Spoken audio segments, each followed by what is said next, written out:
적용되고 있는 것이 무엇인지, 예를 들면 지금 주유를 할 때 경유를 선택하셨습니까? 경유를 선택하신 것이 맞습니까? 이렇게 물어보는 거죠. 한 번 더 내가 선택한 거를 리마인드 해주는 거죠. 그리고 우리가 이제 인터넷 웹사이트나 앱 아니면 시스템 솔루션 디자인 같은 걸 할 때 현재 적용되고 있는 실제 대상의 외관이 더 잘 보이도록 바꿔야 되는 거죠. 내가 고르지 않은 것들은 뿌옇게 보여주고 내가 고른 거를 이렇게 돋보이게 윤곽선을 강조한다든지 아니면 앞에 나와서 좀 더 돋보이게. 뭐 게임 같은 경우에는 내가 어떤 무기를 고르고 있고 어떤 무기가 장착이 됐는지를 좀 더 확실하게 보여줘야 되는 거죠. 아니면은 뭐 백화점에서 뭐 층별 매장 정보를 보여준다. 그럼 내가 지금 현재 몇 층에 있는지를 먼저 보여주고 내가 현재 있는 위치를 보여주고 나서 만약에 내가 나이키 매장을 검색했다 그러면 내가 검색한 매장을 찾아줘. 그러면은 여러 매장 중에서 내가 찾으려고 하는 나이키 매장은 좀 더 색깔을 다르게 표시한다든지 좀 더 두드러지게 보이게끔 해주는 것이 필요하다. 확대하라 혹은 색을 바꿔라 아니면 튀어나오게 해라 이런 얘기를 하는 거죠. 그래서 확인은 실수와 착오에 대해 함축하는 것이 다르다 이렇게 얘기하고 있는데, 그리고 조작이 역정 가능하게 해라. 조작을 한 거를 잘못된 조작이라면 다시 전으로 되돌아가기 쉽게 해라. 내용을 저장한다면 그 파일을 다시 열어야 한다는 불편 외에는 아무 해가 없다. 이게 뭐냐, 적용을 하는 거를 두드러지게 하는 것과 별개로 이게 적용이 돼서 넘어갔을 경우에 그것을 언두할 수 있게, 혹은 내용을 자동으로 저장해 줌으로써 나중에 그것을 다시 열어야 한다는 불편함 외에는, 예를 들면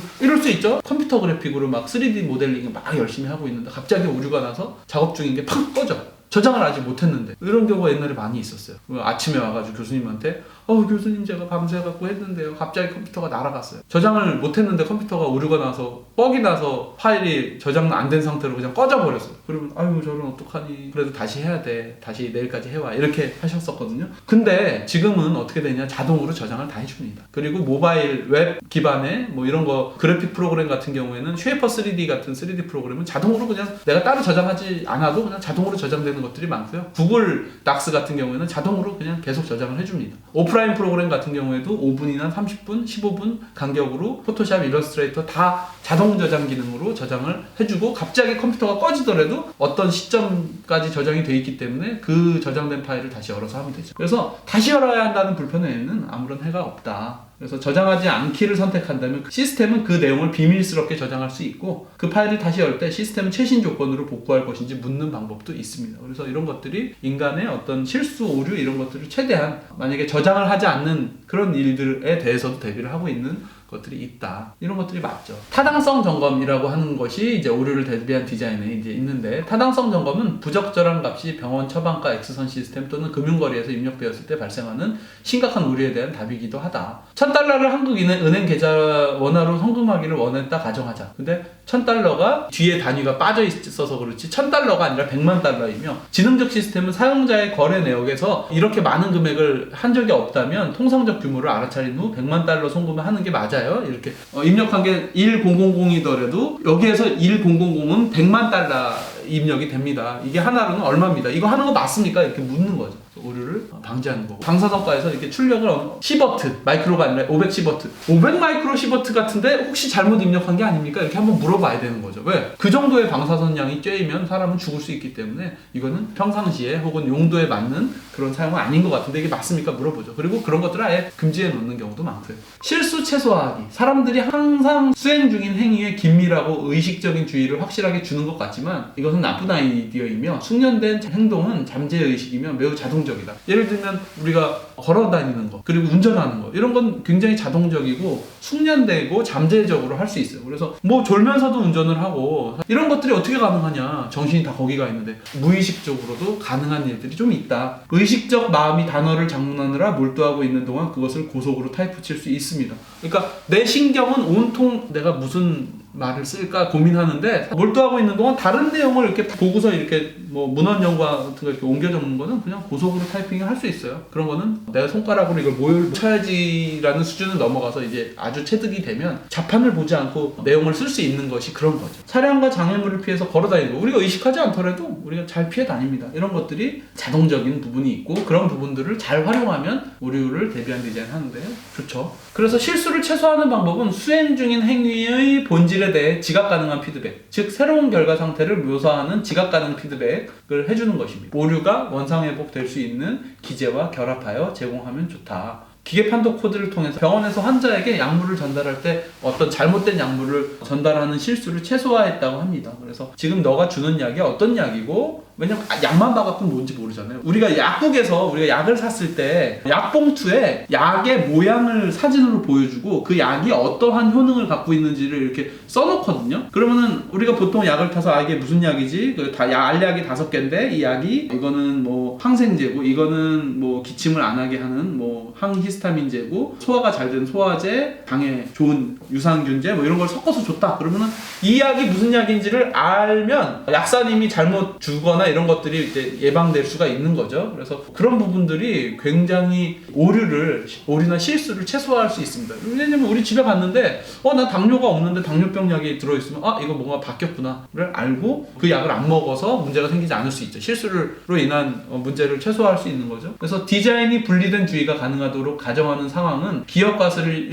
일으키는 분명한 인자인데, 오늘날 어떤 장비도 많은 상황에서 동반되는 수차례의 방해를 지원하도록 디자인되어 있지 않다. 여러 방해가 있을 경우에 그것을 지원해주면 더 좋을 것 같다. 우리가 작업하다가 갑자기 작업이 멈췄을 경우에 그 작업 내용을 저장한다거나 뭐 이런 것들을 지원해주면 좋을 것 같다라고 저는 생각을 하고요. 하지만 좋은 디자인을 통해 실수와 착오를 막을 수 있을 거다. 이제 약간 방해받는 거, 아니면 실수를 한 것에 대해서 확인할 수 있게끔. 예를 들면 우리가 행동 기반으로 움직인다고 해서 사실은 환자들은 의사가 처방해준 처방전하고 약국에 가서 바꿨어. 그리고 집에 와서 그 약을 뜯어서 먹어. 근데 사실은 착오나 실수가 있었다면 의사 선생님이 잘못 약을 처방해 주실 수도 있고 약국에서 약을 잘못 줄 수도 있고 뭐 이런 것들이 있을 수 있는 거죠. 근데 사실은 그 약을 잘못 처방이 돼서 먹어서 내가 아프거나 뭐 큰 문제가 일어나기 전까지는 그거를 행위 기반으로 생각을 하기 때문에 난 약을 먹었는데, 난 병원에 잘 갔고 약국에 가서 약을 잘 탔고 나는 약을 먹었는데 왜 아프지? 아니면 왜 병이 안 낫지? 이걸 약을 계속 먹었는데, 이렇게 되면 나중에 한참 지나고 나서 이걸 확인을 했을 때 확인이 되면 다행이지만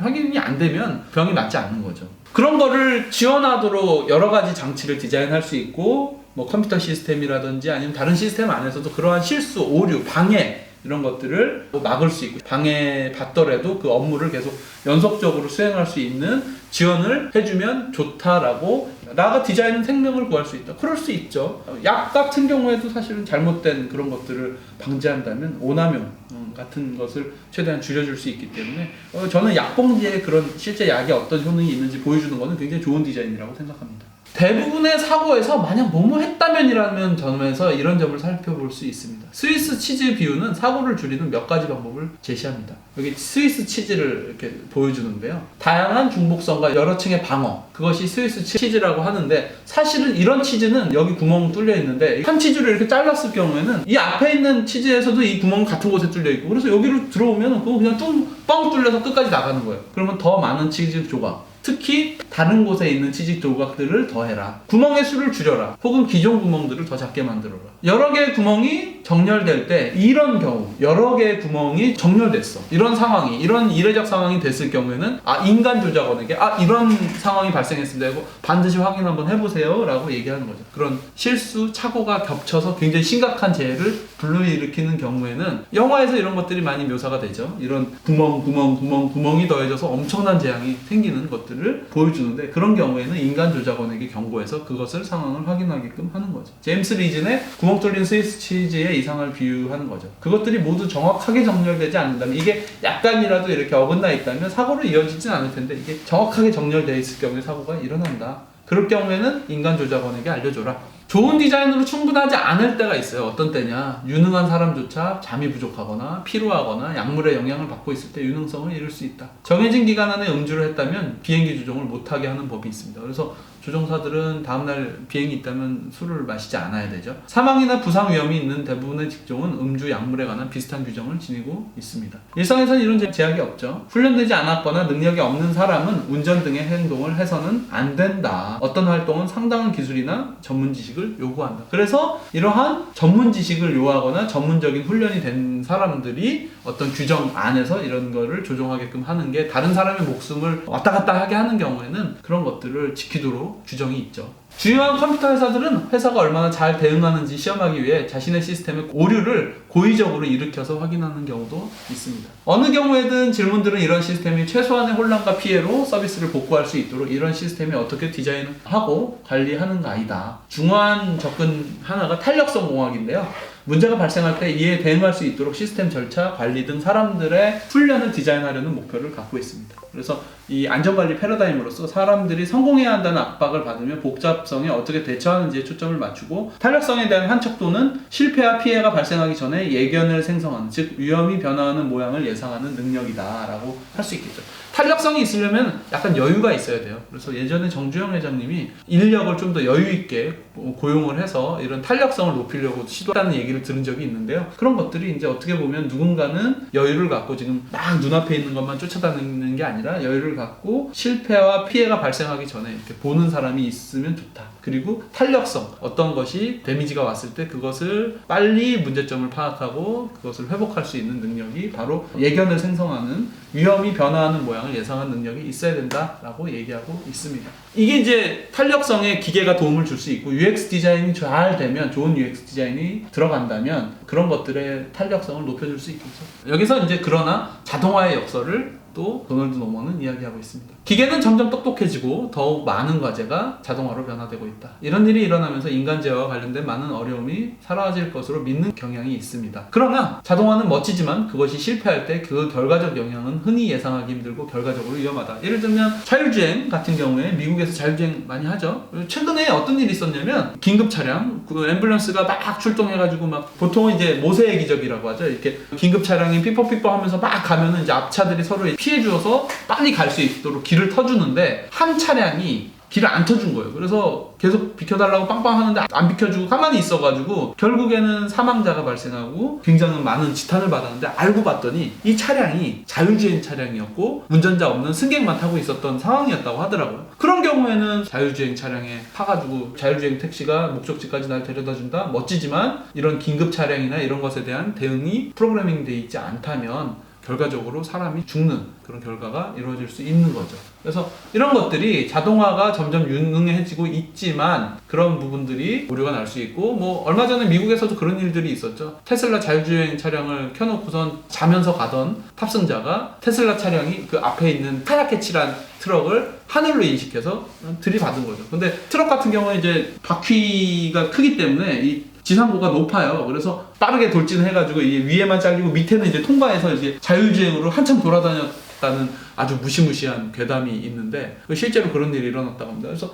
이런 것들이 이제 끔찍한 결과로 낳는 거죠. 그래서 자동 원자 조절 시스템, 차량 간격 맞춤, 차선 이탈 방지, 자율주행 같은 그런 것들을 통해서 사람에 의해 수행되어 왔던 과제를 떠맡길 수 있으며 자동화가 잘 작동할 때 과제는 보통 사람이 하는 것보다 더욱 잘 수행됩니다. 전 세계에서 자동차 사고로 매년 수천만의 사람이 다치거나 죽습니다. 마침내 자율주행 차량이 널리 보급될 때 사고와 사상자의 비율은 극적으로 감소할 것입니다. 인간의 어떤 호전적인 성향 때문에 막 아주 무리해서 운전을 한다거나 칼치기를 한다거나 이런 게 줄어들겠죠. 하지만 사고가 나면 그게 거대한 것이 될 수도 있다라는 우려를 갖고 있죠. 자동화가 실패할 때 그것은 종종 경고 없이 실패를 하고요. 실패가 발생할 때 인간은 고리의 밖에 있다고 얘기합니다. 고리의 밖은 어디냐? 사람이 조작에 많은 주의를 주지 않았으면 실패가 탐지되고 평가되는데 그것을 어떻게 반응해야 할지 결정하는데 많은 시간이 걸린다는 것을 의미합니다. 비행기에서 자동화가 실패할 때는 지상에서 10km 이상 떨어진 곳에서 이제 추락하기 시작한다면 비행사가 훈련이 잘 돼 있고 그때부터 이제 반응을 통해서 문제를 해결하고 비상착륙이라도 하겠죠. 그리고 훈련사는 훈련이 잘 돼 있기 때문에 생존 확률이 높아질 수 있어요. 조종사는 또 혼자 타는 게 아니라 조종사는 부조종사도 있거든요. 그래서 기장과 부조종사가 있기 때문에 승객들을 살리기 위해서 2명 혹은 3명의 조종사가 노력을 해서 뭐 문제를 해결하겠죠. 만약에 자율주행이 이상이 있더라도. 그러나 자동차는 굉장히 밀집돼서 주행을 하기 때문에 사고를 피하는데 단지 몇 분의 1초밖에 여유가 없기 때문에 전문적인 운전자라도 매우 그 시간 안에 대처하기 어렵다. 대부분의 훈련자는 그리고 훈련이 잘 되어 있지 않는 경우가 많기 때문에 초보 운전일 경우에 초보 운전이라서 자율주행 켰는데 자율주행에 문제가 생기면 초보 운전이 그걸 갑자기 운전대를 넘겨받아서 대응하는데 쉽지 않다라는 거죠. 만약에 자율주행이 일반화되면 사람들의 운전 능력은 많이 떨어질 거예요. 운전 못하는 사람들도 차를 많이 타고 다니겠죠. 그런 경우에는 갑자기 문제가 생기거나 그래서 사람한테 다시 운전대를 넘기더라도 운전을 제대로 못할 가능성도 큽니다. 그 짧은 시간 안에 그 충돌 위협에서 벗어나기 쉽지 않을 거다. 그래서 그런 것들이 고리 밖에 있는 경우에 상황이 될 수 있다라는 거죠. 자동화는 수년 동안 결함 없이 작동해 와서 그것에 대한 사람들의 신뢰와 의존을 높였기 때문에 정상적인 수동위치 점검이나 표지판의 조심스러운 판독이 이루어지지 않았다. 이게 이제 자동화가 계속 잘 되다가 문제가 생기는 경우에 그런 경우죠. 그래서 사람들이 뭐 이걸 자동화가 잘 되니까 뭐 이런 표시창이라든지 조작 체계에 대해서 까먹었을 수도 있고 아니면 관심도 없을 수도 있죠. 왜? 내가 굳이 건드릴 수도 없고 건드려 봐야 뭐 자동화가 돼 있기 때문에 뭐 아무런 것을 할 수 없기 때문에 그런 상황에서 만약에 오류가 생긴다면 오작동이 생긴다면 이건 처치하기가 힘든 거죠. 이것은 거대한 모두 오류 실패가 될 수 있는 거죠. 자, 이제 마지막 페이지입니다. 핵심 디자인 원칙, 오류를 다루는 핵심 디자인 원칙을 정리하고 마무리하겠습니다. 여러분들은 이 원칙을 보시고 디자인에 어떻게 적용할 것인지 어떻게 좋은 디자인을 할 것인지 생각해 주시면 좋을 것 같습니다. 핵심 디자인 원칙, 기술을 작동시키기 위해 필요한 지식을 세상 속에 넣어두어라. 모든 지식이 머릿속에 들어있기를 요구하지 마라. 조작 방법에 대해서 머릿속에 다 있기를 바라지 말고 어느 정도의 힌트와 인스트럭션을 줄 수 있도록 해라. 그러나 비전문가들이 세상 속의 지식을 사용하는 것이 가능하게 해라. 비전문가들이 세상 속의 지식을 사용할 수 있도록. 그래서 여기에다 여러 가지 이 버튼은 뭡니다. 이거 어떻게 조작하세요? 튜토리얼 같은 걸 마련해 놓고 이렇게 하는 거죠. 이것은 드문, 자주 수행되지 않는 조작을 수행할 필요가 있거나 오랜 기간 부재했다가 그 기술을 다시 쓰는 전문가들에게도 도움이 될 것이라고 봅니다. 그쵸? 자주 사용하지 않는 기능은 전문가들도 잘 모르니까요. 자연스럽거나 인공적인 제약, 즉 물리적, 논리적, 의미적, 문화적 제약을 이용하라. 강제적 기능과 자연스러운 대응관계를 활용해라. 이건 계속 해왔던 얘기죠. 두 개의 간격, 즉 실행과 평가의 간격을 이어라. 일들이 실행과 평가의 양면에서 가시적이 되게 하라. 이거 되게 중요해요. 지금 어떤 일이 일어나고 있는지를 계속 알려줘라. 가시적으로 보여줘라. 실행면에서 피드포워드 정보를 주고 내가 뭔가를 눌렀으면 내가 버튼이 제대로 입력이 됐는지를 알려줘야 돼요. 내가 뭔가 선택을 해서 클릭을 했으면 내가 클릭했음을 알려줘야 돼요. 카드를 눌렀어. 그럼 카드가 올라왔다가 보여주고 이렇게 돈다든지 뭐 아니면 이렇게 흔들린 다음에 뭐 들어간다든지. 게임 같은 경우에는 아주 피드백을 명확하게 해주죠. 근데 사실은 아주 업무적인 거, 사무적인 거 이런 경우에는 잘 없는 경우가 있는데 선택사항을 알 수 있게끔 하는 것과 함께 피드포워드 정보를 줘라. 그래서 뭔가 버튼을 만들 때 거기에다가 뭐 LED 라이트 같은 거 해서 눌렀을 때 눌림을 예를 들면 캡스럭 같은 경우에죠. 캡스락이 눌렸는지 안 눌렸는지 그리고 지금 눌렸을 때 전환이 됐는지를 여기 조그만 LED를 키보드에다 달아가지고 내가 지금 누른 것이 캡스락이 눌려서 활성 상태인지 아닌지를 알려주는 거죠. 평가면에서는 그거 되게 중요해요. 피드백을 주고 결과가 명백하게끔 하라. 우리가 캡스락 버튼, 대문자, 소문자 버튼, 한영 버튼 이런 거를 모드 LED 같은 인디케이터를 달아놓고 이게 지금 현재 무슨 모드인지를 보여주는 것이 굉장히 중요하다. 넘버락, 캡스락 이런 것들이 그래서 키보드에